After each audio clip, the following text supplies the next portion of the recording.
What up? What up? What up? What up? And what up? Welcome to another week of Journey of a Jackass. And I am your host with the mostest, Daya Shakur. You know what I'm saying? Sorry that I missed y'all last week. You know what I'm saying? I had some stuff going on where I couldn't make it, but it's all good. You feel me? I'm here. I'm in the flesh. You know what I'm saying? And I'm ready to roll, right? So before we get this show started, I want to give a shout out to one of my sponsors, JW Cole Hair Products. JW Cole Hair and Soul. They gave me some of this beard oil, right? And you can see I just cut my face down a couple weeks ago and my beard is already going back. So they drink is good for dry scalps. They got body butter, body oils. They got all that stuff in there, right? They good to go. They based out of Baltimore too, black-owned business. So she been on the show before. But now, you know what I'm saying, she didn't ask me to wear the products, so I use the products. So she's like, well, come on, I need you to sponsor my product. So I'm going to sponsor JW Cole's Hair and Soul. She got the body butter that's like crack. All right. So I hope everybody's been doing good out here and chilling, staying out the way, you know what I'm saying, stuff like that.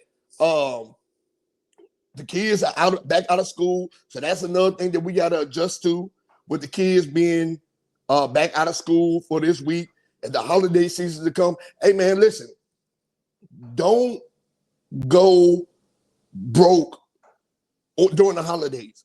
Man, America goes deep down in debt during the holidays. And it take you 10, 15 years to recover from the debt.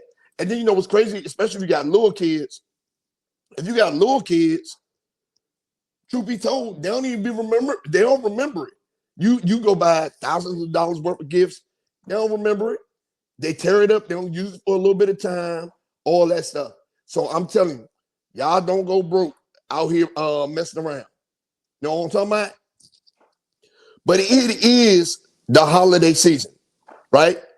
And it is the holiday season. It is. And since it's the holiday season, I feel like it's Thanksgiving. It's Thanksgiving time. So I figured I share a story about Thanksgiving, right? Because our family is fun family when you're around family for Thanksgiving. Does that make sense? So anyway, and tonight, I forgot. Tonight, I got I got a rapper on here with lyrical prowess. You know what I'm saying? He makes adult contemporary hip hop.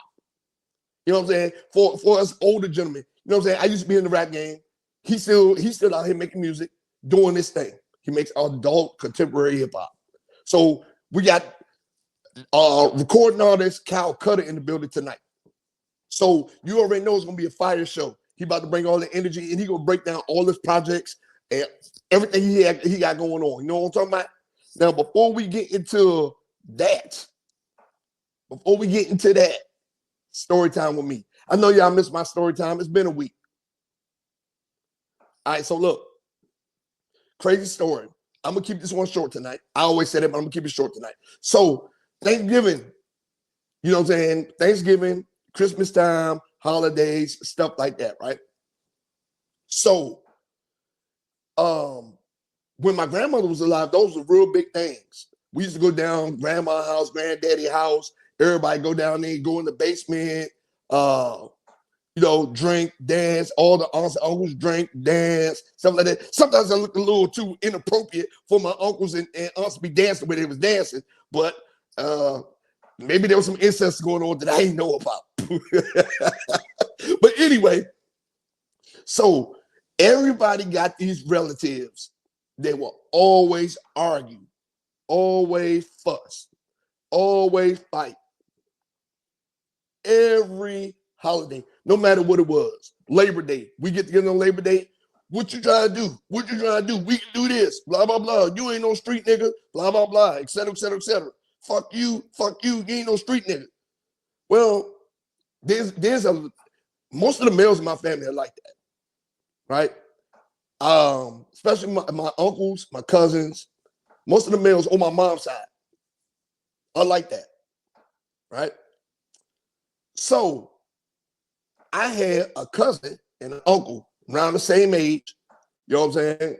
I'm not gonna use their real name. I'm gonna use their nicknames, Uncle Zato and Uncle Southeast and Cousin Southeast. Right? I ain't gonna use their real names, right? But anyway, those were our people. Those were the ones in our family. So since it's Thanksgiving time, I'm gonna tell a memorable story on Thanksgiving. So we went down to my grandma's house. She lived way out in the country in Maryland. Way out in the country in Maryland.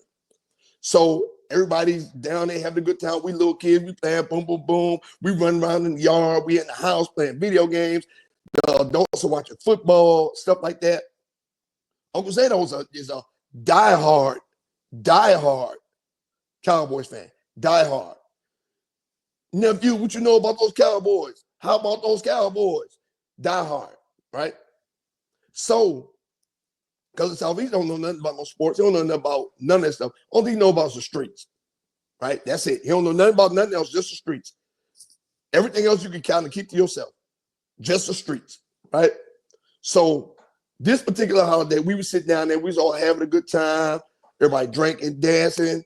And for some reason, they stopped playing Christmas music on Thanksgiving. I don't know why. And we ate early. Why is it that we eat early on Thanksgiving? I don't know. We ain't in making place at 4:30. I guess that's the time we're supposed to eat. Sometimes it was 2:30. But why? Food wasn't even always done yet, and nobody was there.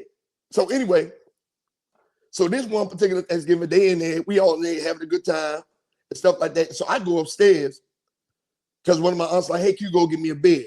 It ain't no more beds. I ain't Q, go grab some more beds from upstairs. I run up there, little kid, yeah. Run up there, get the beds, come back down because I think I'm doing something, touch the beds and everything.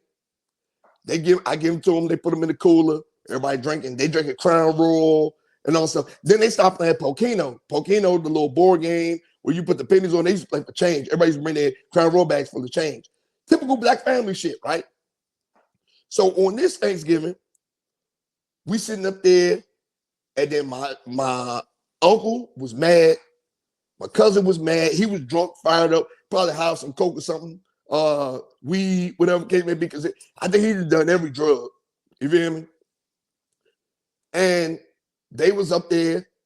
The game ended. My uncle went upstairs to use the bathroom because the one downstairs was crowded. They get to arguing upstairs. Blah, blah, blah, blah. This, and this. So we had food upstairs. We had food downstairs. We had a layout downstairs, food upstairs. They get to arguing, and there's people upstairs too. The next thing you know, you hear some rumbling around. I'ma kill you, nigga. I'ma kill you, nigga. Blah, blah, blah. So they up there tussling around and stuff like this, right?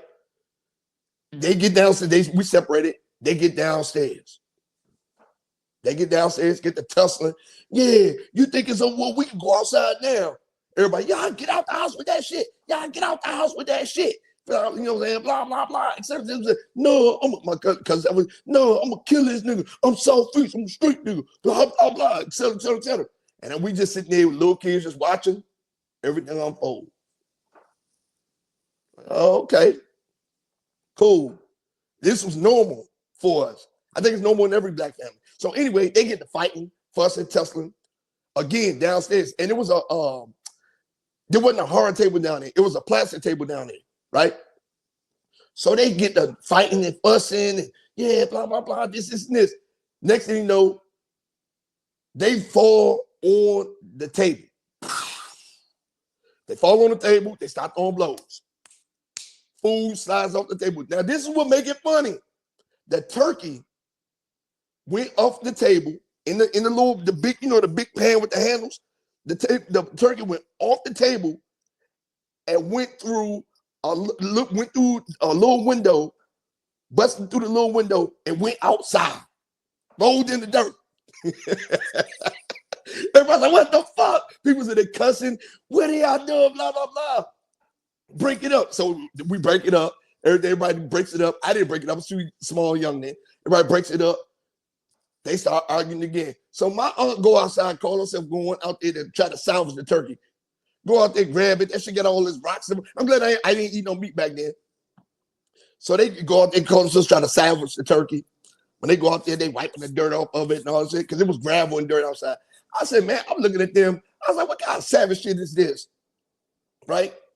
So I guess they cleaned off the parts that didn't touch the dirt. They said, well, we can still eat this part right here. And they had a tray of turkey that they made already because they made 2 turkeys.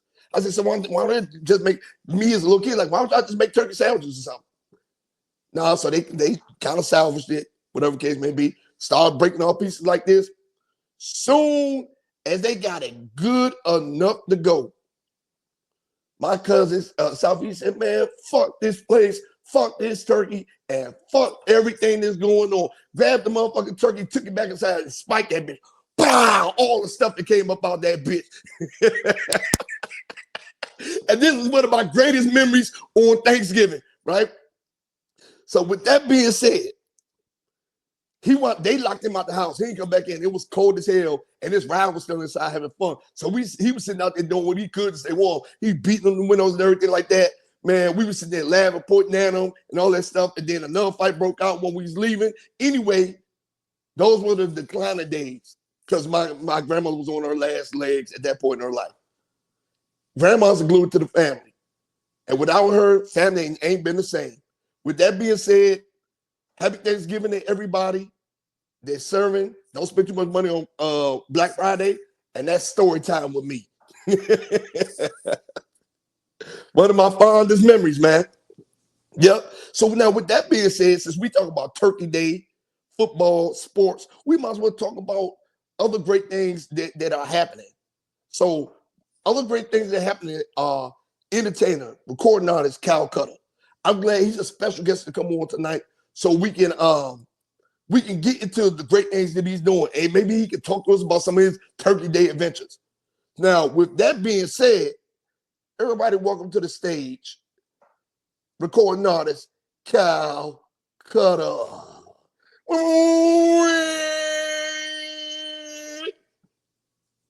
Oh, you on mute, brother. You on mute. What up, Dad? What up, what up, what up? Yes, sir. Hey, man, listen, that's a Thanksgiving story for everybody, ain't it?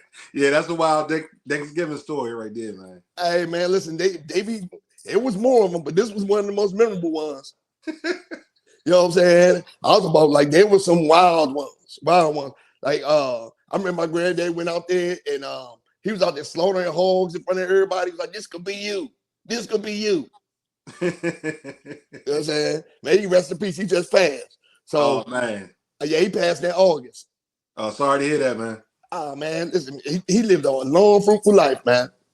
Long, fruitful life. I think he's better off. I ain't gonna say he's better off, but he was in pain. So, gotcha. Yeah. So he's good to go. You know what I'm saying? I love him. Love you, granddaddy.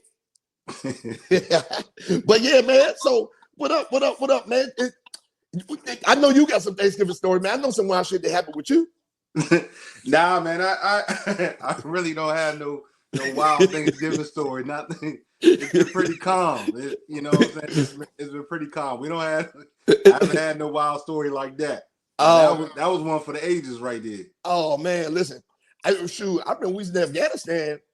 I was in Afghanistan and we called ourselves trying to do something on and luckily I was so in the zone. This shit gonna sound crazy. I was in the zone because we were going through so much over there. I was in the zone and we was out on mission. And literally, I was sitting down eating on Thanksgiving. This is no bullshit. I was sitting down eating on Thanksgiving. And a suicide bomber ran in our dining facility and tried to detonate right next to me. I stood up and knocked him out and just sat back down and kept eating. That's crazy. Yeah. He ran in there. And then he was reaching for the joint. I just stood up and knocked him out, punched him and knocked him out. He crumbled on the floor. And I just sat down and kept eating while everybody was panicking and running and shit. And then the quick reaction forces came and grabbed him and dragged him out. They made us leave because they had to disarm the bomb he had on. You were hungry though. I was hungry as fuck. I just sat down like nothing happened, just kept eating. Everybody was looking at me like I was crazy. They're like, and then when they seen he actually had a bomb on him, I was like, "What the fuck? Y'all gotta get out the defense." Yeah, man, you was focused. I was hungry, man. I was going through a lot over there. Yeah, man. So anyway, tell the people who you are, man. Tell them who you are. Oh man, I'm just a guy that makes music, man, and just Likes nice things, likes chill things, like to see people smiling and happy, love positivity, and just staying out the way. Man, just saying you a dude that make music is a lie. Hey, that's a lie. You just ain't no regular dude that make music, man. you just not. So you're downplaying when you're one of the top guys in this area. I've had some great artists on my show, and you like, and they've all been of high caliber, lyricists, lyrical prowess. They adult contemporary hip hop stuff that we like, right? So let me ask you this: when did you feel like you had to make that transition to adult contemporary hip hop? Because that's the name of your new EP. When did you when did you feel like you had to make a transition into that kind of music? I made that transition about a year ago. And this latest project that I did, the adult contemporary hip hop EP, I just wanted to change. I mean, I love, I love the ratchet, I love it all, but it's like at the end of the day, what moves me? There's no one talking about how we feel at our age, because a lot of us are far removed from the streets. Yep. A lot of us aren't in situations that we were in, when we were younger. So I just wanted to bring something different that we could listen to, not nothing preachy, and not nothing, just almost taking it back to like the '90s before gangster rap took it over. Yeah, it went from trying to help the community to selling dope. Yeah. Remember crack was whack. Remember that? Yeah. Self-destruction. It's like, oh man, you smoking crack? Oh, smoking cigarettes bad. You smoking cigarettes? Ew, dragon lady. Yeah, don't be a dragon lady. Don't be a dragon lady. Yeah, all that stuff was frowned upon, but it's like now we glorified and amplified to the 1,000 times percent, and it's like we're paying for it now in our society. We are, man. We went from trying to uplift the community to being dope dealers to now all the rappers are dope things. It's been a steady progression of that. We went from girls rapping about sex that were fully clothed like Salt and Pepper to Little Kim to you got girls on stage in lingerie now. Like there's been a steady progression of this. I forgot Tip Drill. We had Tip Drill and Pussy Popping with Ludacris. So there's been a steady progression of the music. You know what I'm saying? Yeah. Yes. And it's been no variety. No variety. Everything's kind of been the same. And there's nothing wrong, not knocking the ratchetness or the gangster stuff, not knocking that at all. But it's like, remember like in the 90s and like early 2000s, there was variety. You had a flavor. It was like Baskin Robbins. You had a flavor for everything. Now when I hear my nephews play music or my sons play music, I be like, which one is this one? Because they all sound the same. Yeah, and like in the DC, especially here in the DC area, they all rap off beat, and then they rap off beat, and I be like, which one is this one? Because they all sound the same, and they rap off beat. Yeah, they're trying to. A lot of them are mimicking music styles from different areas. Like, we're not in Atlanta. This ain't Atlanta. This ain't Chicago. This ain't Detroit. Oh yeah, New York. Right. This ain't Detroit. This ain't LA. Like, and the thing is, with music and especially hip hop artists, is like they don't find their own cool.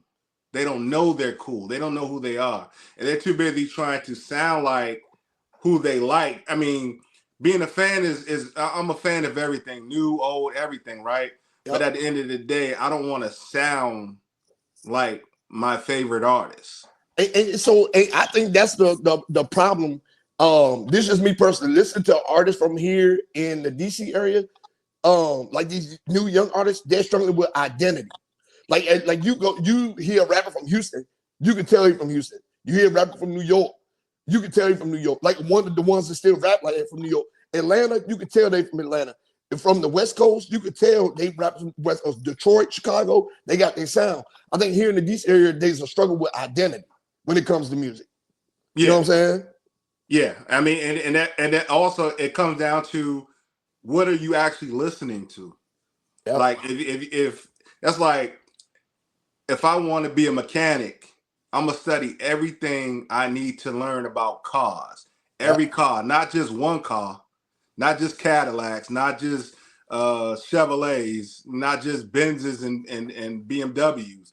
I'm gonna learn about every car so that way I can be a better mechanic. It's the same. It should be the same way. I mean, it should, with that. The But air yeah, quotes. no, it should. But it's like, And you know what's crazy though? I'm talking about, and now that I think about it, even St. Louis got their own sound, Memphis got their own sound, yeah, New Orleans got their own sound, even Baltimore got their own sound. yeah, you're right. Yeah, so You're right about that. Miami got their own sound. I was out in Arizona. The niggas from Phoenix got their own sound. It sounded a little West Coasty, but they got their own sound out there. Yeah, it's like a mix between like Texas and West Coast. And West Coast, yeah. Southwest, but they got their own sound out there. So yeah, they got their own sound, their own lane. So what do you think? So I wonder what made. Is it because you think we haven't had any real artists pop from him? Even though we have though, I don't think they just don't listen to the artists that have pop from here because they not street rappers. Like we had Logic is pop. We had IDK pop. We had Wale pop. We had who else? Who else we had from our hip hop? Shy Glizzy pop, but Shy Glizzy it kind of fell off. Fat Trail pop. If you think about it though, shoot, who else from out here? There's actually just with their own sound. It just went. I don't think it's because there's not a real blueprint. Female artist. That's crazy. I always know her name at the tip of my tongue, but she's out in LA right now. But she's dope too. I forgot her name. I thought she stopped rapping. I thought she stopped rapping. You know what I'm talking about? Yeah. Like the rock, like a little bit of rock rap. Yeah. I thought she stopped. Nah, she's still doing her thing. I just can't think of her name right now. That's crazy. Like I'm usually on point with that. Yeah, I mean, if you really think about it, though, compared to other areas, and plus the support system here for rappers is not that good. People would. It's hard. It's horrible. Like you get frowned upon for rapping. Yeah, you know what I'm saying, and just like like Go is king.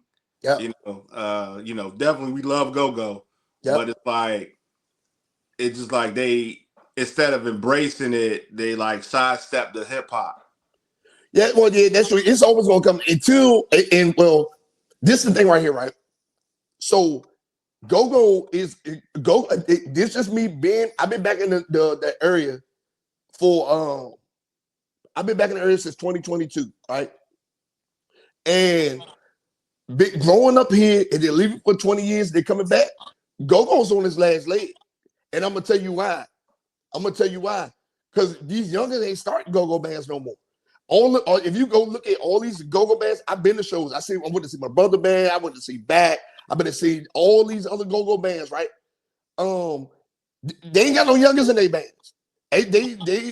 All these dudes just starting to age out. Like man, they're old. They started, and when they die, the go-go's gonna die with them.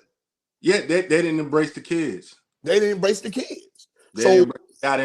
You gotta keep it going. You gotta embrace the youth. And that kind of like goes into what I was saying about that and hip hop was like they pigeon that what I'm saying. It's almost like I hate to say gatekeep, but it's like they kind of blocked a lot from going on. From like they got shows, so okay, you're doing a show weekly. Yep. Why showcase a hip hop artist or a singer? I had one to open up for you. Yeah. Oh, that's the other one. It's the other two. Lloyd Banks and Corday.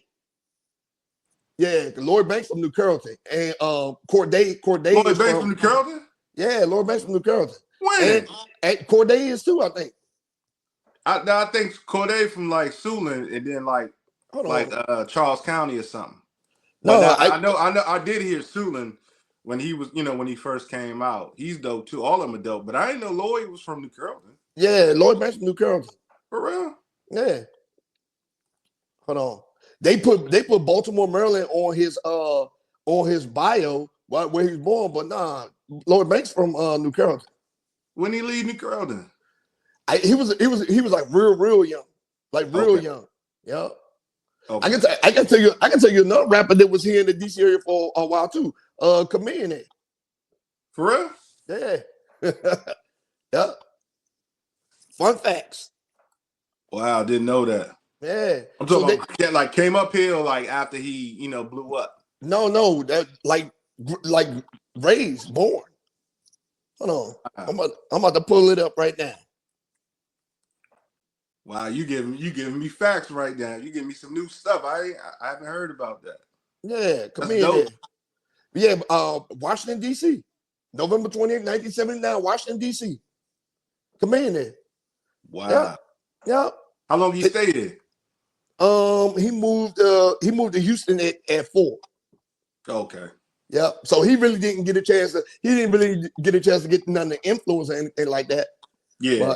But you know what I'm saying? Yeah. So I'm just saying, man, there's some people here that if they stuck around, they could have really built this up. Oh yeah, definitely.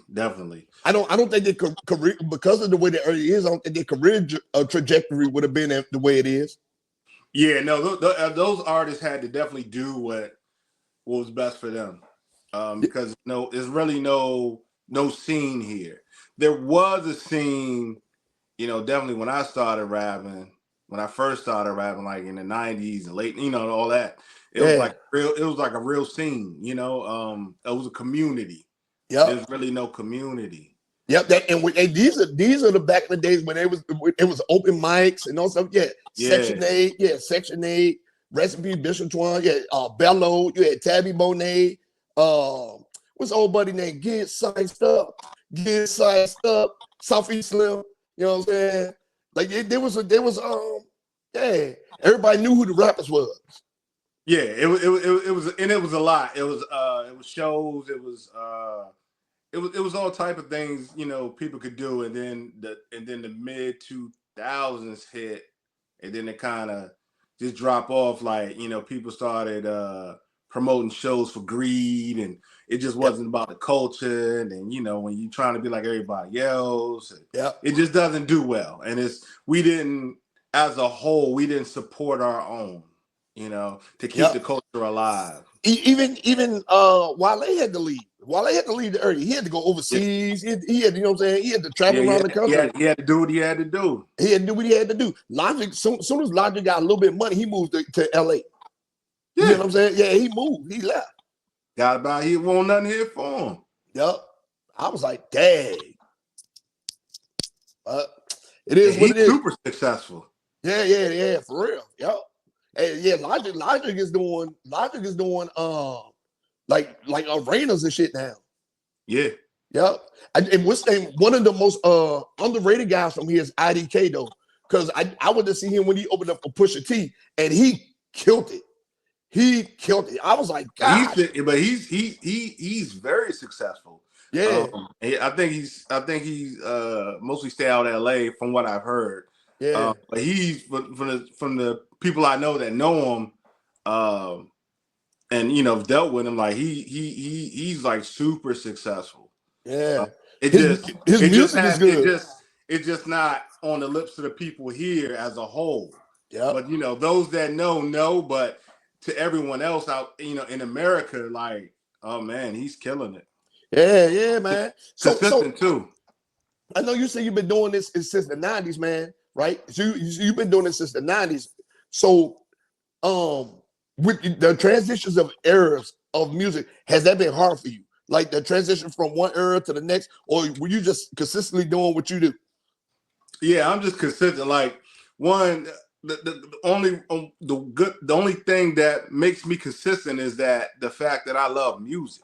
Yeah. And so it's not like I'm trying to keep up with anything because I'm already in the know. I'm listening to the same thing the young is listening to. I'm listening to the same thing the old head is listening to. Like, I'm just all over the place. Like, if it's dope, I'm a rock with it. Yeah.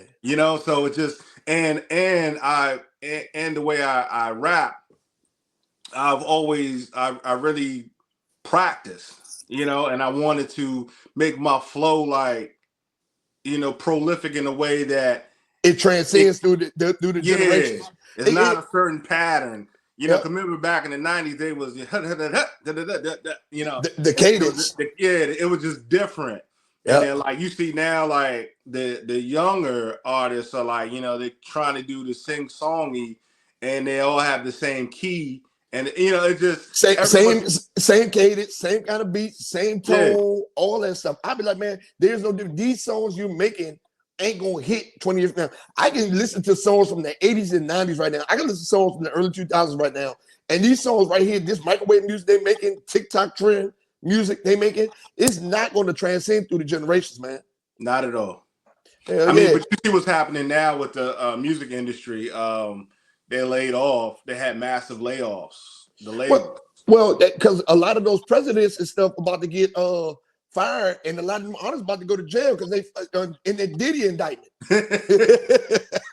That too. But they was getting laid off before that because of everything that's going on. And I mean, the game is crazy, man. Like we probably need a 2 or 3 part to even just talk about this stuff. Like, well, I can tell you right now, the game. Okay, so I'm gonna tell you where the game messed up, and this is the reality of it.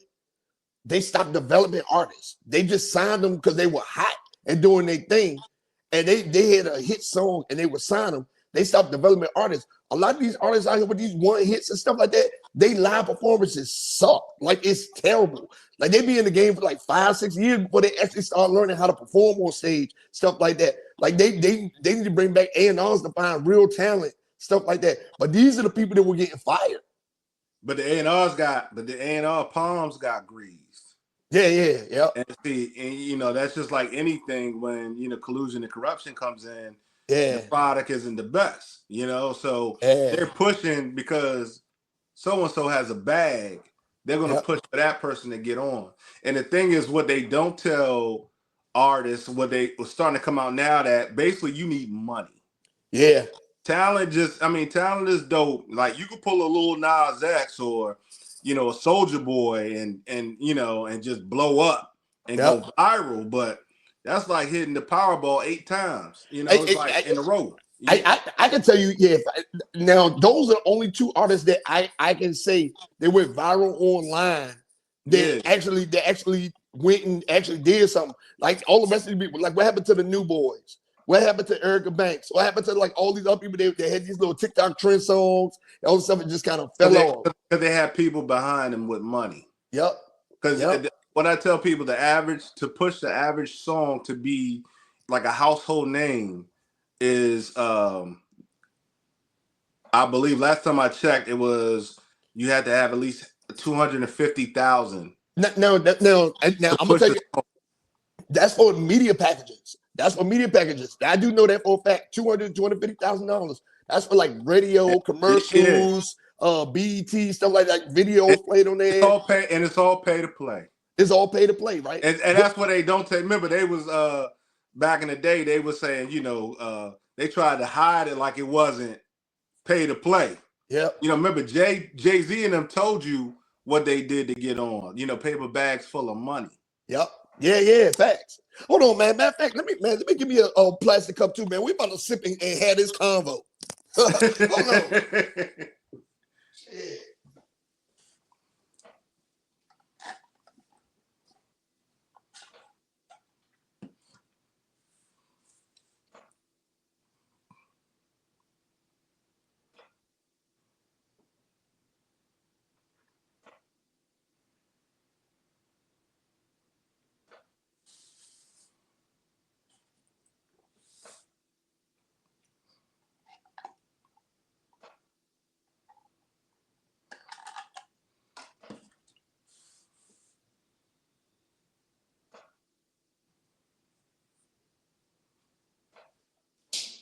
Man, what the hell? Oh, there you go.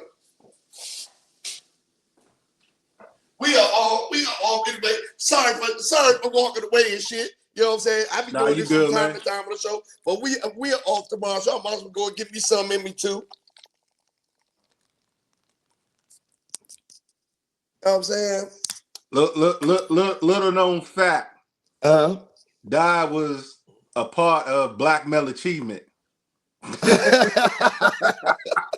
Yeah. Hey, Yeah, we never that's know. crazy. Yep. And then look, They don't man. have it no more though. I think they stopped after us. Yeah, man. I look, and what's crazy about this though, right? So when I tell people, I'm like, man, look, I was doing like street stuff and all stuff, but I was like smart and I was like handling business. That was doing like stuff like Black Male Achievement, stuff like that, whatever the case may be, right? And I'd be like, y'all niggas just being dumb to be dumb out here, like for no reason. Like, you know what I'm saying? Like at least I tried before I went and started doing reckless shit. And then all the different avenues with the music. Like once I started getting into the music and all that stuff and doing the videos and all that stuff, I was like, oh man, in the game. I was in the game. That was one of the best stretches. That's why I can speak to the what the money is for commercial live stream plays and stuff like that. Cause when I was signed, them niggas wasn't pushing no money into my distribution, my marketing, none of this stuff. I was barely getting radio plays. My shit was only getting played on like the late the not the midnight shit, but the 6 to 10 or the you know what I'm saying, the 10 to 2 hours and shit wasn't getting played on primetime hours. So I was like, yeah. I was like, these niggas ain't put no money behind me. Fuck y'all. Yeah. And that's the thing. It's almost like you better off doing it yourself unless you sign into a good situation, because a lot of people want to get on and they don't forget at the end of the day, it's not your money. You owe somebody. Yeah, for real. You know, now if you just got a regular deal, like if you sign a deal with a major or something like that, but if you got investors, you know, they gonna want that. They're gonna want something. Yeah. And a lot of times they're not really good people. Some of them. And then like right now, and this is me, over like these last 10 to 12 years, I don't like the artists that they pushing. They pushing on the drill rappers, you pushing drill rap, you pushing, yeah, it's money. And it's like, I was like, look what y'all, I was like, y'all don't see nothing wrong with the music y'all rapped about is really affecting the kids out here. Yeah. You got teenagers out here thinking the school to dress like Sexy Red and Ice Spice. Like, nah, dog. Like, what y'all talking about? At least back when we had Lil' Kim, moms and dads whoop they go to ass if they walked in the house looking like that. Now it's kind of acceptable.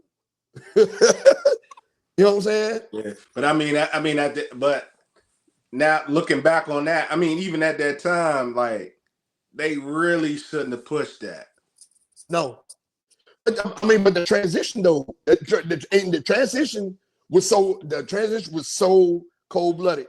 Now, I'm gonna tell you. But who was behind that though? Man, who control the music industry? No, I'm talking about, but who was also behind that, especially the Lil' Kim part? Your boy, not your boy, but you know what I mean. Oh, who you talking about? Diddy? Yep. Oh no! Hold on. It started before them. Look, it went from self-destruction, like you said, right? Yeah. UNITY, Queen Latifah, right? Went from that unity, self-destruction, right there. I really miss my homies. Remember DSR? I really miss my homies. Yeah. Right? To fuck the police, fight the power. Then it went from fuck the police to fight the power to Nas poetically rapping about selling dope. And then we start seeing the change. The ghetto boys, my mind playing tricks on me, blah, blah, blah. Yeah. We started Luke with the freak music. Luke was the transition to the freak music, right? But when we still had rappers like Outkast and stuff like that. But fuck the police was the real, hey man, now after this, that's when niggas like, yeah, fuck the police. Let's start rapping about these drugs we said. and yeah, all that, and then majority of that was written by Ice Cube, who didn't even live that. They didn't even live it. But no one checks him for it. Nope. I ain't saying you got to now. I mean, you know, he doing some of the kids and shit. I mean, but you know, back in the day, he was literally not to blame him or nothing, but literally his pen sparked that whole revolution and It did. so everybody everywhere, once they heard that NWA, they was like, oh, we could rap about that too. Yep. And then it went from fuck the police. It went from fuck the police to Dre did, you know what I'm saying, the Chronic. Chronic wasn't all on it like that, but it went from the Chronic and it went from the Chronic to Murder Was the Case. All gangster shit. You know what I'm saying? And then you start Ready to die. Ready to die. Life after death. Rapped about dope. Being a drug dealer. After that, and then that's when the group. Remember, Jay and them was coming on. Remember, Jay was talking about that, but they didn't want to hear it. Like labels were turning him down left and right. That's why they had to put their money up. Yep. Dame and Biggs had to put their money up and get it done because they weren't feeling him. They was like drug dealer rap. I don't care what you talking about. Well, I don't care what you talking about. And then there was a even in the 80s, LL and all them, they was rapping about the community. Run DMC, they was rapping about the community, tougher than leather, all that shit. And then one day it went from that to the Locks, D Block, Rough Riders, Cash Money, oh, No Limit Soldiers, Overnight. No Limit, and then you had a whole Pastor Troy talk about busting heads down in Georgia. You know what I'm saying? So, oh man, yeah. So, hey man. It happened though. And No Limit had. I think No Limit was the final boss of that transition because they was dropping out gangster rap CDs every damn week, and niggas was in the store buying them shits. Yeah, they were. Yep. Every time they be like, man, you got that new Mac, you got that new Mean Green, you got that new Cain and Abel, you got the new Mr. Servo. Yeah, I was working at the record store at that time. Waxy Maxi. Yeah. Yeah. It turned the coconuts after that. I was up there. Yeah. And so that like, and being a fan of music and being into that and learning and seeing firsthand on the retail side by getting the promos that they used to give out for the music. I remember I got Jill Scott promo, Maxwell's promo. Nobody wanted. I'm playing it in the store. They was like, who the hell is this?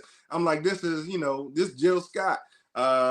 I'll check on it. Then about 3 weeks later, they dropped the joint on Do You Want It On Your Rice and Gravy? Everybody kept coming back in and asking me, hey, that's who you was playing. What else you got? What else you got? We're a fickle people. You know what I'm saying? Like we don't go for everyone doesn't really go out on a limb to be different. And let me check that out on my own. They want other people to co-sign it. Yeah. For it to be dope. And that I think, that was it right there. Because look, hold on, man, I'll give you another one. The Ice Cream Man. The Ice Cream Man. That Ice Cream Man came out in 92, 93. Time to check my crack. I'm about it. Gangster shit. Yeah, P was different, man. And the only thing I don't like about P was P built something so special, but it's like he pigeonholed the whole thing. Yep. Like when he went to go play basketball, he didn't delegate the label. No. It all had everything, and then everything had to come through him. Everything he had to be in everything. It's almost like the Puffy situation. Even though people are not trying to say that, he was. Think about it. Every song that was out, he was on. Yep. Now, he was in every. Yeah, it's like he had to be the star of it, and that's. I mean, I get it, but you got a whole bunch of people that was so dope. Yep. And also, if you think about let's think about all the artists he had throughout the years, right? On that label, Mystical, Fiend. Hey, I'm telling you right now, Fiend album was the hardest No Limit album they put out. His first one, hardest, without a doubt. Man, listen. Hey, I was like, damn. Oh yeah, Fiend, Mystical, Mia X. At one time, he had Snoop, C Murder, Not As Much Silk, Mr. Servo, Cain and Abel, like the Down South Riders. He had DJ Mean Green. Like, man, if you think about it though, man, he had some people on that label. Beats by the Pound production. Yeah, Beats by the Pound production. Damn. Yeah, that's what I'm saying. Like you got all that, and that fizzles, and it's like at the end of the day, it's a blame game because you're like, oh, they didn't want this, I got them houses and stuff. I mean, at the end of the day, if they gonna see that you know, yeah, you bought a house and stuff, but if they're not gonna ever be the star, what's the point? And you know, even to this date, me and X is still one of the hardest female rappers in the game to me. Yeah, she was. Yeah, for real. Like, I mean, I'm like, somebody need their ass kicked, ass whipped. and she meant every word. Every word. I was like, damn. I man, Yeah. look. So we at the segment of the show, right, man, where I got some questions for you, some questions for you. All right, let's go. Oh, before we get into that, on your journey, what is like the biggest challenges you had on your journey, getting to the point where you are now? Just life, you know. It was always a thing where, you know, you get on that musical path, and then you'll get into something else, like, you know, life, you know, working and family, and you know, illnesses, and, you know, just different things like that. You know, like I've been also battling with cancer too, so I Man, put the come mic on, down. brother. Yeah, Come yeah. on. Now, I'm talking about for years. So, like, and a lot of people don't even know it for real. And it's like, so I put it down. I put the mic down to just focus on life. You Yeah. know, it's like, it's nothing like I was in the basement and did everything I could and couldn't get on. Like, I literally, and I hate to go back and say what I've done type stuff. I try to stay away from that, but like, you know, I had songs with Rick Ross, Young Joe on the radio. Yeah. Rotation. You know what I'm saying? I've done tours, I've done shows. You know what I'm saying? And it's just like, at the end of the day, like, life happens sometimes. Yeah, You know, man. Now you battling cancer, man. I didn't know that, man. Come on, brother. You know I'm sitting in healing energy. yeah, for years, man. You know what I'm saying? Like, you know, I still got it for real, but it's like, and you just look at life differently. And, you know, I know what I like, I know what I love. I love music, so I'm definitely going to always keep putting out music. Yeah. You know, but is you kind of look at other things. There's more to life. You know, there's more to life than, you know, trying to get on, because a lot of people try to get on for the wrong reasons. They want to do it, of course, to make money, but that's their only reason, not because I'm a dope artist, or I'm a great singer, or I got a message I want to, you know, I want to give out to the world. It's like, I need to get paid. Yeah, You know? no, yeah. But it's more to life than that. Like, I could do this with my eyes closed. Yeah. You know what I'm saying? But at the end of the day, you want to be happy with yourself. You want to be able to look in the mirror and be able to say that you can provide for yourself. You did everything you supposed to be doing. Yeah, I get it.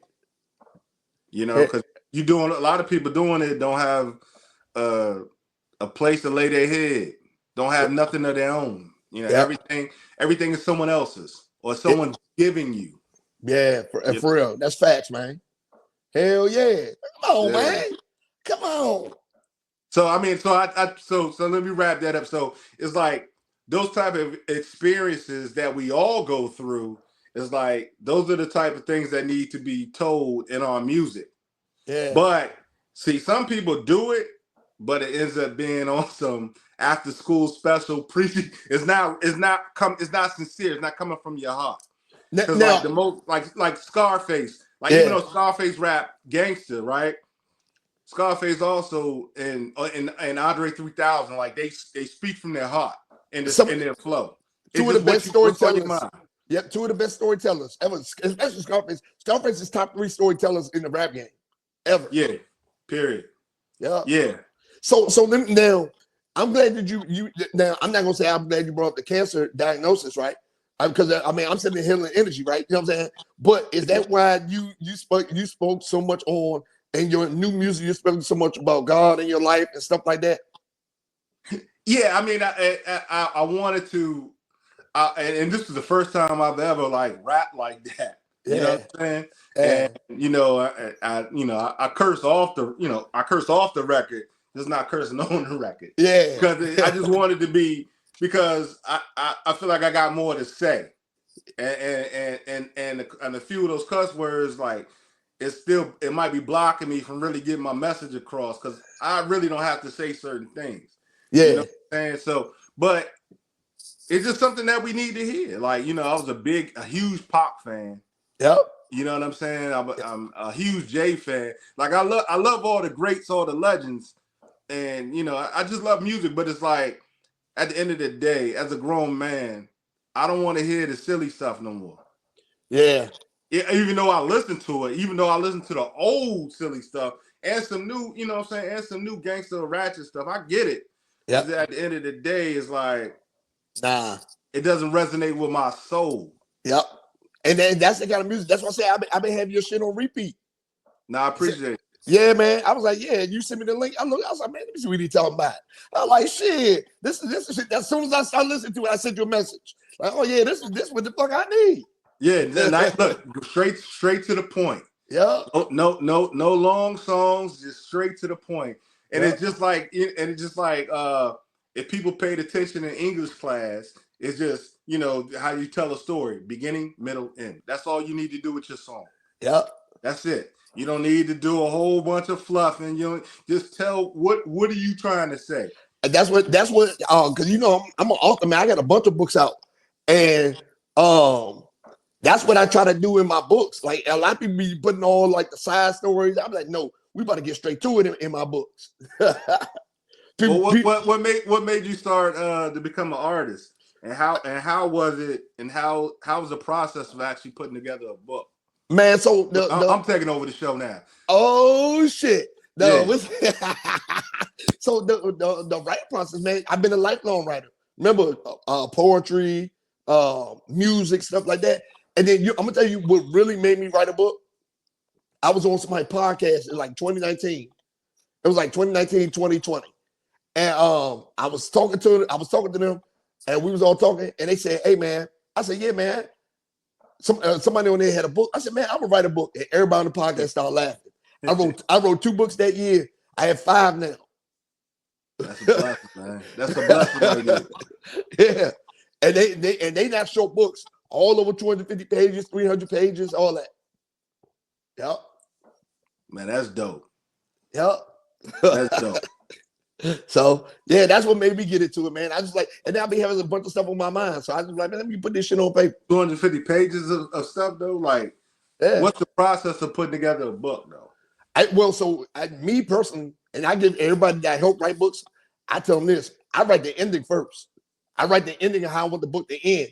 I write out my characters, who they are to each other, stuff like that, and then I write the end first, and then I build the stories. I build the chapters around the end.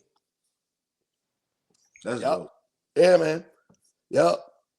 Yeah, man. More people need to hear that, man. Oh, y'all know shit. Everybody, there's a bunch of people know I'm an author, man. You know, I be on TV and everything. No, I'm talking about they need to, like, I ain't talking about your ground. I'm talking about as far as like they hear that about how to actually do it. Oh yeah, because a lot of people, what happens is a lot of people start writing. And then they like, man, I can't do this, blah, blah, blah. And then the story don't make no sense to them. So they just quit. I'm like, no, make the story make sense. It's your words, your thoughts, your pattern, whatever you want to do. Make it make sense to you. So, yeah, man. Man, that's dope. Yeah, man. So then let me get to these questions. Let's go. I gotta tilt my brim for this one. Yeah. Got my man Cal Cutta in the building. Okay. Question number 1.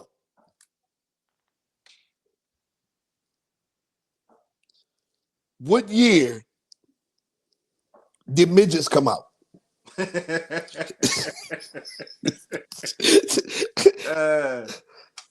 ain't no midgets in no slave pictures. So what year did midgets come out? Midgets came out in 1972. 72. Yeah, when Fantasy Island come out. That was it right there. Hey, when Fantasy Island came out, because look, I'm gonna tell you, I ain't never seen no pictures of no old pictures with no Indians, no slaves with no midgets in it. They were naturally smaller people, but there were no midgets, right? So yeah, that's a fact though. if you think about it, I think it's because of all the food because we have a abundant amount of midgets out now. Yeah, I mean, it goes back to what's put, especially in America, what they put in our bodies. A lot of the stuff we eat is outlawed in other countries. Yep. Regular stuff. They got like Frosted Flakes and Fruit Loops, and their box is a different color than ours. Like, the food is too different color. Every time I travel outside the country, the food is always better. Always. Yeah, ours is everything here is stepped on. Yep. It's like bad dope. That's it, man. That's why we got so many sicknesses. I mean, those that are from here. It's $1 trillion industry, man. You think they're gonna stop poisoning the food when they're making $1 trillion a year? Whoever owns these pharmaceutical companies, like, hey, shit, whatever, give them the flu shot. If motherfucking flu shot make your ass sick, you gotta go to the doctor. Yep. Okay. Question number 2. Who you think got better box? Miss B Nasty, Candace Owens, Amber Rose, Tiana Trump, or Brittany Renner?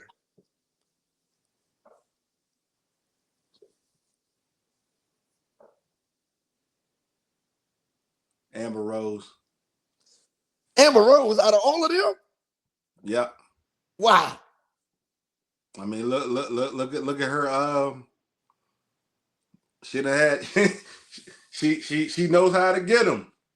Like the rest of them, like Tiana Trump, of course she a peace star, and Brittany Renner, yeah, but like where's Khalifa, Kanye? Like, come on, man. She look like a Chinese man without makeup. But see, you talking about the box though. The box. Like they go crazy. Think about it. They go crazy. Tiana Trump, not Miss B Nasty? Nah. I'm sure, but I seen Miss B Nasty put her leg over her head so she get fucked from the side. Yeah, but who she pulled though? True. I mean, Shannon Sharp was talking about her. Remember on his show, he's like, shit, he told Ocho, he said, Ocho, I need me Miss B Nasty. No, he called her Miss Nasty B. I need a Miss Nasty B. Shannon wild too. Yeah, he wild. That nigga had sex on live. Yeah. That nigga had sex on live. He did that shit on purpose, man. Sound like a slave. I was like, oh yeah, whose is this?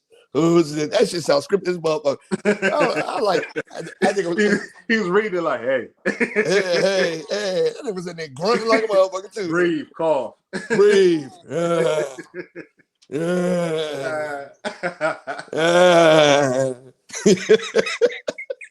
Yeah, he Shannon talk like foghorn leghorn. Yeah, boy, man. Boy, I say boy. There's a boy. I was like, damn. And then that just went viral so quick. And it was like, hey, it goes about, Ocho, I was in about 20 minutes. Like, nah, nigga, you was in that bitch for a good solid minute. Stop lying. Yeah, you lying. Yeah, lying like shit. You was in it for a good minute. All right. Next question. Right?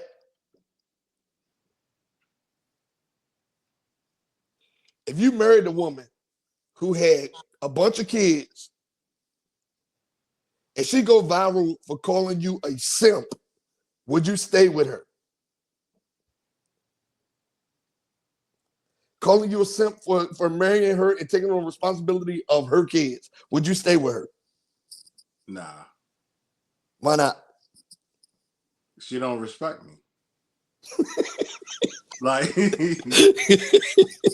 you know what I'm saying? Like, to do that and to go viral.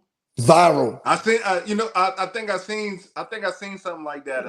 The chick with the 3 kids. She's like, yeah, she's my husband is saying, nah.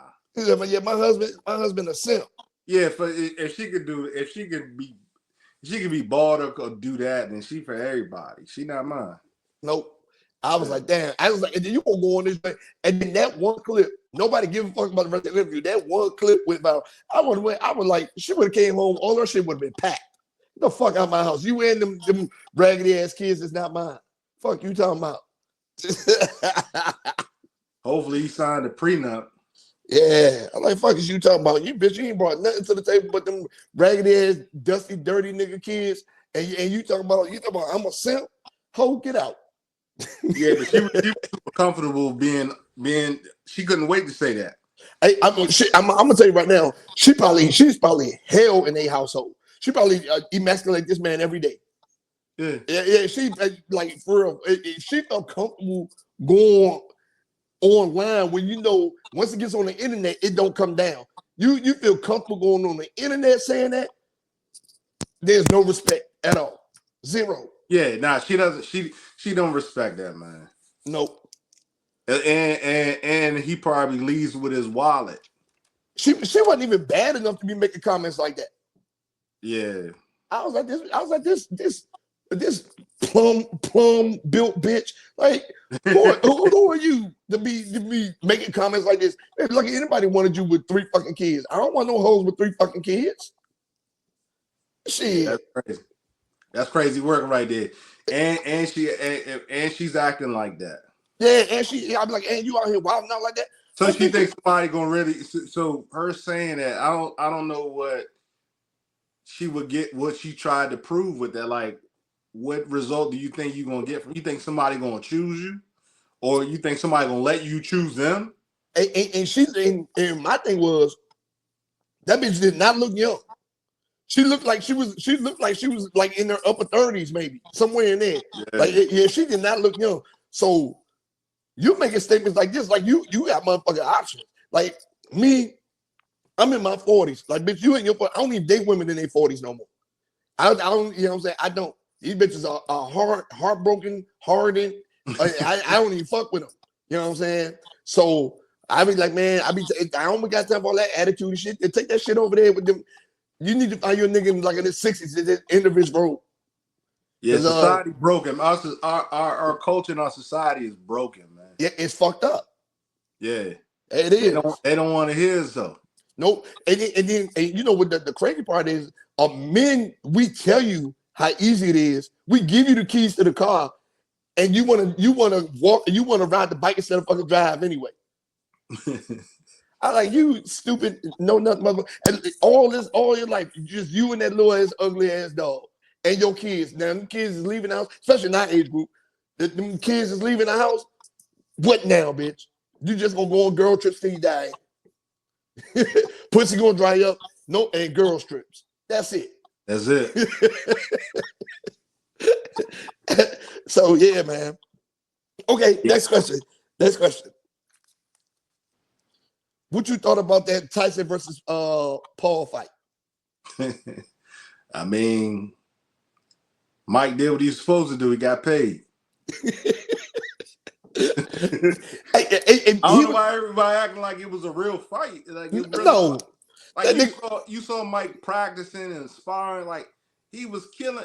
He was killing his sparring partner, and then he get in the ring. Like he had to take it because like he could have literally. He really could have killed. He could have killed Slim for real. Well, he was in there pulling punches. They highlighted every time he pulled the punch. He pulled like 40 or 50 punches. Like in the later rounds, they was like, "Oh, he's tired." He wasn't tired. He was pulling punches.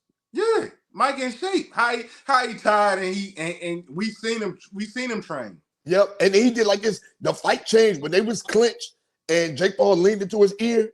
That's when the whole fight changed. Yeah, he probably gave him the signal. Yep, I want to see that motherfucker fight somebody else, somebody younger. Some fight these senior citizens, man.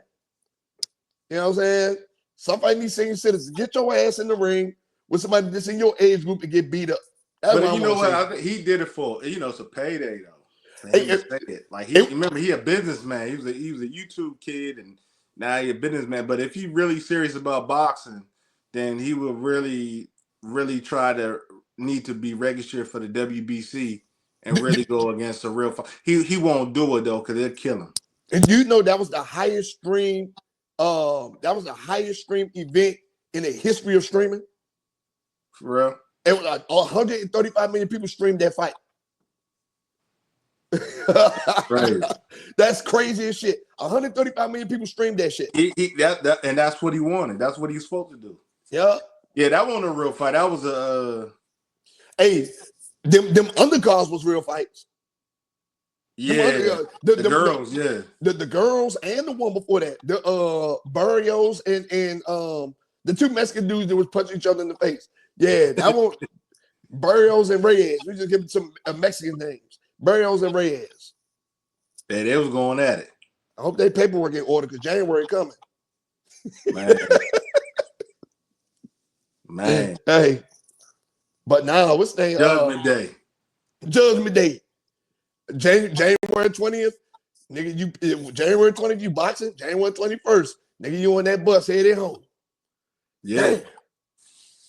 They coming for everybody. They coming for everybody. Yeah, I'm like, damn. What's the name? I was talking to a chick, man. She's Jamaican, and she's here from Canada. And we was talking for a few months, and then I was like, so what's going on with your citizenship shit?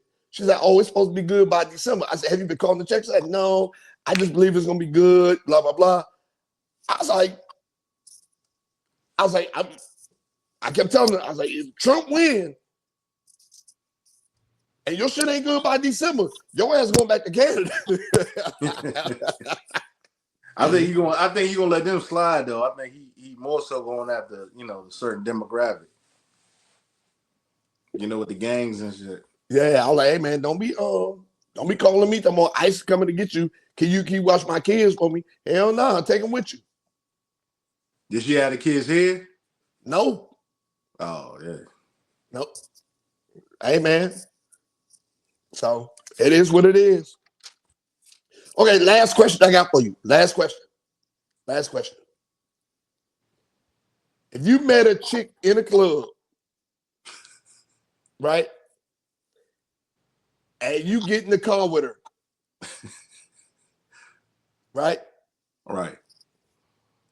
And she start giving you some fire ass head, and you roll your head back and close your eyes while she giving you some fire ass head, and you look over, you open your eyes and look over, and the chick is jacking her dick off. What would you do? Is the car running? Is the car is the car parked or? It's parked. Oh, I would haul ass up out of that car. It's your car. Oh, they getting out. I'm kicking them out. You wouldn't kick I don't know, man.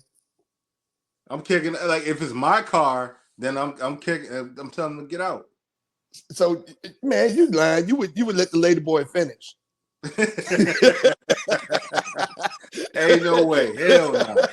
Nah. Hey, motherfucker. Nah, I definitely. Oh man, that's a crazy situation. I definitely kick that person out. You gotta be careful though, because you can't put hands.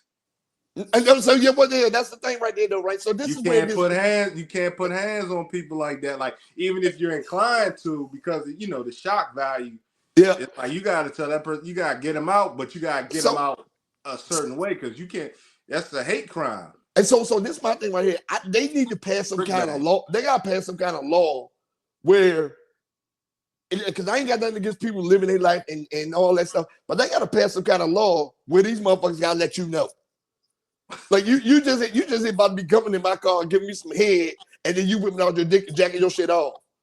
You know what I'm saying? Like, what the fuck is you talking about? Like, what are we doing? What is going on in here? I mean, if I don't know, if I was in a situation like that, I doubt it. I would, it would go that fast, like in the car, and you ain't seen nothing. Like, I need to see something, license something, and it had to be some red flags. And you be in that motherfucker and think you with Janet, but you with John, nigga. Yeah, nah. Ain't no way. Cause a lot of the people that transition, they got titties, but they still got they dingling. Man, But you can tell by the shoulders and the face and all that. And the hands. Yeah, Some people, you gotta be fried. You gotta be with, fried out your mind if you. that's what I'm saying. Niggas high and drunk, and they getting the motherfucking best head of their life. You think these niggas look over and be like, they low key already know though. yeah. That's the Man, sad. I don't know. That's the wild part. Like a lot of them dudes already know. That's why they jumping out there like that. Hey man, listen, I ain't gonna lie. Somebody in that crowd gonna die. It ain't gonna be me. But it is what it is. I'll be like, hey, hold on, let's get in the back seat. I'll be reaching under my seat for the tube. Fuck you talking about? It was like that shit. Like, oh my God, hate crime. Like, nope. We ain't about to do no hate crime. I love it. That's the trick bag. That's the trick bag. Like if you in a situation, it's almost like everything now you couldn't react how you would years ago over anything. You know, like you can't even for men that are around women that like to start things and escalate conversations. Screaming and yelling and like you got to be cool in that. Like the tables will turn on you quick. Like even if you don't even do nothing, that's what it's a wrap. Any woman that raises her voice at me, I walk away from. Yeah. Period. I don't care where we at, what we doing. I don't care what's going on. You raise your voice at me, it's over with. I don't give a fuck. It's the trick bag. Yeah, I'll be like, you raise, and we dating, we go together. You my girlfriend. You my fiance. You my wife. You raise your voice at me, it's over with. You better sit down and have a calm conversation with me, or you kicking fucking rocks. Yeah, because it's the trick bag, man. A lot of dudes been in jail behind that. Yeah, I ain't got no time for that. Yeah. Hell yeah. Well, man, that was my last question right there. You know what I'm saying? Man, this is only part. This is part one. Yeah. Of our segment. Hey man, listen. We got about 30 more to do. Hey man, listen. I'm definitely gonna need you to come back on, man. So tell everybody where they can find you at, because I got to get the show rolling, because I got to do community events. I got to do read of the week, and I got a very special dumbass of the week this week. You can find me on Instagram at Cal CAL_CUTTA Cal Cutta. The same thing on Facebook. Same thing on Twitter. Yeah. And all the links and everything is in the bio, baby. Hey, and again, man, this EP is fire, man. No, I appreciate it. Yeah, man, that shit is fire, man. More. I'm actually working on a project right now. I got some other songs done that I'll probably release before the end of the year on like Spotify and Apple Music and everything like that too. So now I'm busy, man. Yeah, man, I'm looking forward to it for real, man. I appreciate it. Man, it was a pleasure having you on the show tonight, man. I really appreciate it, bro. Hey, you definitely got to come back.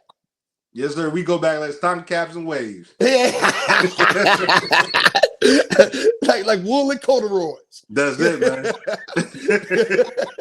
All right, man. Well, I got to get this show rolling. All right, man. Thanks for having me, man. Appreciate you. Until next time. Yes, sir. Oh, yeah. Man, that was a good ass show, man. Cal Cutta, man, I'm telling you right now, he has his music, it separates itself. The music is good. If y'all haven't heard any of Cal Cutta's music, man, I'm telling you right now, check him out. His music is good. It's like, it's what the world needs right now. All right. So we're gonna get into these community events. So community events this Saturday, November 30th, the Small Black Business Expo. Small Black Business Expo. November 30th, 9 a.m. to 4 p.m. at the Showplace Arena. So if you're in the Washington, D.C. area, this is an event that's going to have hundreds of vendors there, food trucks, they're going to have bartenders there, all that stuff. Come on, and come on out. Have a good time. Enjoy. You know what I'm saying? The Small Black Business Expo, November 30th, 9 a.m. to 4 p.m. Show Place Arena. Oh, yeah. Show Place Arena. I'll be there selling books and merchandise. So come on and check me out. You know what I'm talking about? Come on and check me out. You know what I'm talking about? And that's the community event. All right. Now we're moving on to the read of the week. So it's a book that I just finished. It's only 110 pages long. It is not that long. So if you just want to read something that is short, it gets straight to the point, and it's good. Like it has action in it, people die in it. It's sad, happy, mad. Starts out with violence, but it's a really, really good book, right? It's about the world ending, and it's a bubble of people on Earth trying to survive, and they have to stay healthy and together to survive. Right? It's a very, very good book, well written. My read of the week this week is Arch Conspirator by Veronica Roth. Arch Conspirator by Veronica Roth. It was actually a good, quick, easy read. I read it all in one night. So some of y'all may take a little bit longer, whatever case may be, but I read it all in one night. It's just like boom. Somebody said, "Hey man, try this book out." I said, "Okay, cool." I tried it. I read it. I liked it. It was it was pretty good. Pretty good. I say I give it 4 stars. So I did like the storytelling. Got a little confusing at times trying to remember all the names and stuff like that because there was some build up to the characters and then the characters just started dying. So definitely a good read. Definitely a good read. So my read of the week is Arch Conspirator by Veronica Roth. Okay? Moving on with the show. Now, we did all the positive stuff. So now it's time to get to the negative stuff. The negative stuff. All right. So, listen to me. Hear me clearly. Tis the season. Tis the season for you to spend time with your family, for you to spend time with your friends, for you to spend time with your loved ones, your kids, all that stuff, right? This is the time of the year. Thanksgiving, Christmas, New Year's, Valentine's Day, you know what I'm saying? Between Veterans Day and Lincoln's birthday, Lincoln Day, or whatever case may be, this is your time right here. A lot of downtime, spend time with your people, right? So my dumbass of the week is going to a woman that thought it was okay to go on the MSNBC. I don't even watch the news, but somebody sent me this clip and said she needs to be dumbass of the week. And I agreed. I watched it and I agreed. I don't know the black bald-headed lady name that was interviewing her. I don't watch the news. I don't care to watch the news because the news be lying, right? So my dumbass of the week, no, because this goes back to politics. This goes back to politics. Because of she said out of her mouth, because of who you voted for, you shouldn't go around your family if they voted for somebody different. She said out her mouth, you shouldn't go around your family or your friends or your loved ones if they voted for someone you didn't vote for. What the fuck kind of shenanigans is that? I swear, what the fuck kind of shenanigans is that? She said, do not go around your family, friends, or loved ones if they voted against who you voted for. It's okay she said her specific words, it's okay to take a break. it's okay to take a break. Over some political bullshit, you would lose family members that you would not see, family members that you may never see again in your life. Over some political bullshit. And a lot of y'all dumbass niggas is probably listening to it. With y'all stupid, simple ass. I don't get it. I don't get it. You think I give a fuck if my friend's a Democrat or a liberal or a Republican or conservative or an independent? You think I give a fuck? And I'm not going to speak to them no more over some dumbass, bullshit ass election? Fuck no, I'm not. But this lady's giving the world advice to not see your loved ones. And you dumb niggas are going to listen to it. What I'm trying to tell you, you dumb niggas going to listen to it. I'm not going over so-and-so house because he voted for Trump. I'm not going over so-and-so house because she voted for Harris. I'm not going over so-and-so house because that motherfucker didn't vote. You dumb bastards make me sick if you listen to her. You make me sick. So you getting part of this dumbass of the week too. But my dumbass of the week is going to a Yale University child psychologist.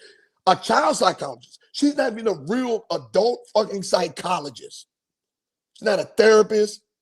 She don't have nothing to do with adult minds at all. Children. How the fuck she made it on MSNBC to have this conversation?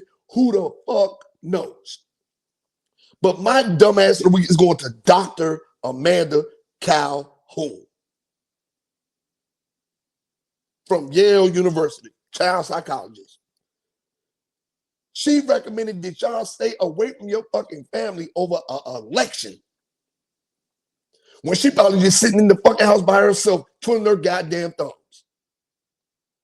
If she's lonely, you got to be lonely too. She ain't going nowhere with no family. You ain't going nowhere with no family either.